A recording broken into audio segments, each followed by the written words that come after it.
Hi, this is Lungile Maduna, aka Dr. Maswidi. Welcome to the first episode of Ask Dr. Maswidi.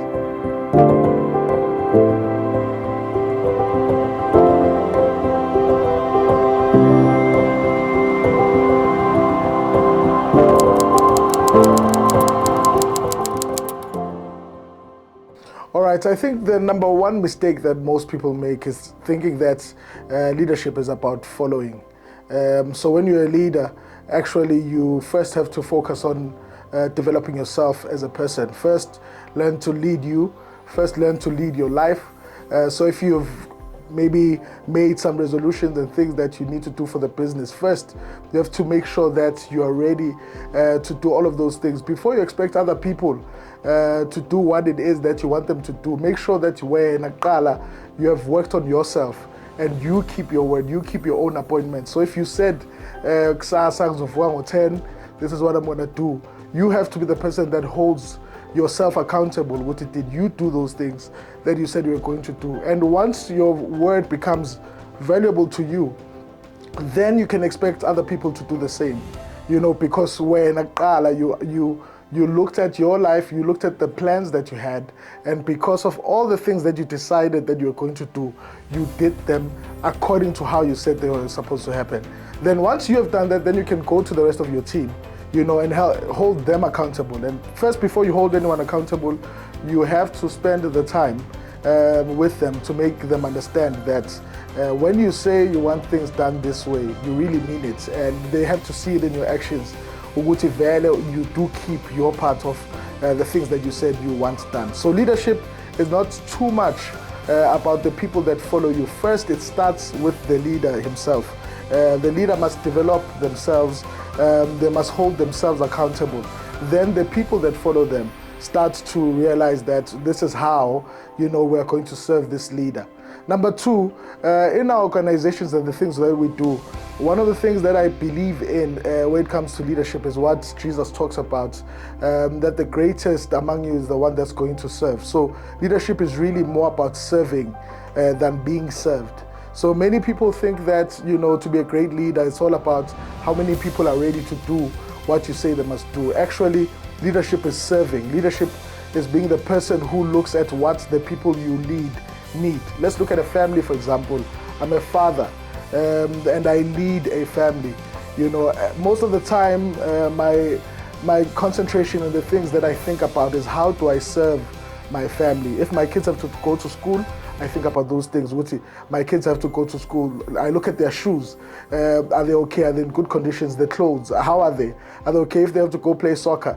It's my duty and my responsibility as a leader of my family to make sure that no one in my family lacks these things. You know, so in business, it's the same thing. Leadership is serving. Once you start to acknowledge the role of being a leader, then you're not concerned about the people that must serve you. You're concerned about how do you serve the people that you are working with in your organization.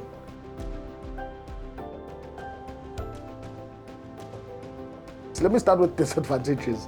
Number one is, you see, when you're building a home business, it's very difficult for your family to understand that you are working. You know, many a times when I'm here at home, I'm having to, you know, tell my wife, please, why are you here? Because, you know, you're distracting me from the things that I'm doing.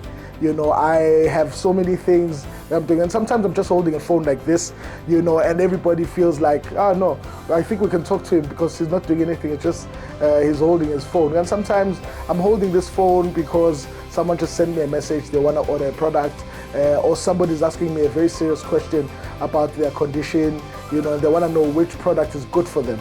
So, you know, when you live with people in your environment and you're busy trying to do work, it doesn't look like you're working because you're here, you know. And sometimes I find myself, you know, being distracted by very little things, you know.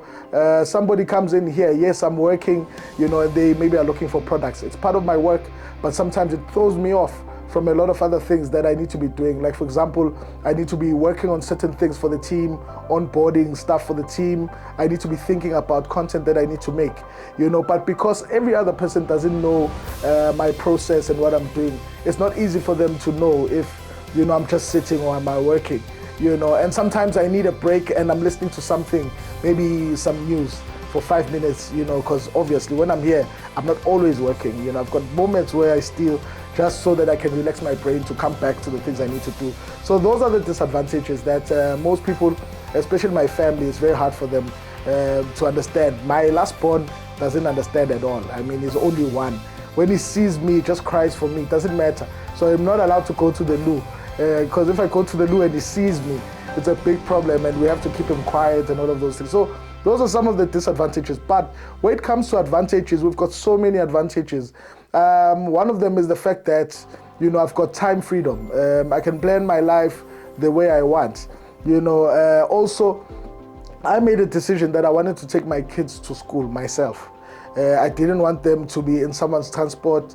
You know, I'm sure everybody can see the stories of Kwekwe right now, you know, which are very serious, that somebody couldn't go fetch the child on time at school for whatever reason, can be transport or what happened, but now they were vulnerable because now transport couldn't get there, whatever the reason is. So for me, I've always decided that I want to take my kids to school for many other reasons. Also, I believe that, you know, kids left alone, they find themselves in a situation where they influence each other. You know, they tell each other a lot of nonsense.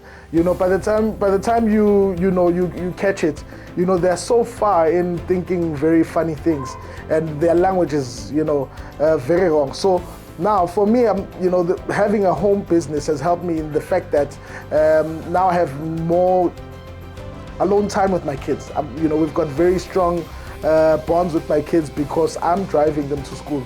And this is the first time really for me I've been able to do it, because before I got married, they lived in Kimberley. So I knew my kids, but not as much as I know them now. They knew me, but not as much as they know me now. Why? Because I drive them to school, I fetch them from school. So if somebody, Ubani, Ufunan, huh? What do you want? A what? A jersey. You see, you messed up my whole episode. It's exactly what I mean. Home business. He wants his jersey. Are you winning? You found it? Okay, sharp. Right, so precisely what I mean, you know. This is working from home every day. Sometimes you're on a live, you're on a Zoom, you're talking to very important prospects, even worse now because the schools are closed, you know, so there's a lot more of them here in the house. You know, they are, you know, every 2 seconds there's a reason for them to come here. But again, those are the joys, you know, and the pains of building a home business, because all of these things, one way or another, they bring us closer. You know, all of these distractions, all of this, you know, I can complain about them, but ultimately, actually, they build a very strong family, and also they also build a very strong businessman where I'm concerned, because even the things that are uncomfortable about what I'm doing actually build who I am. They, you know, ultimately make it comfortable and a joy to build this business that I'm building.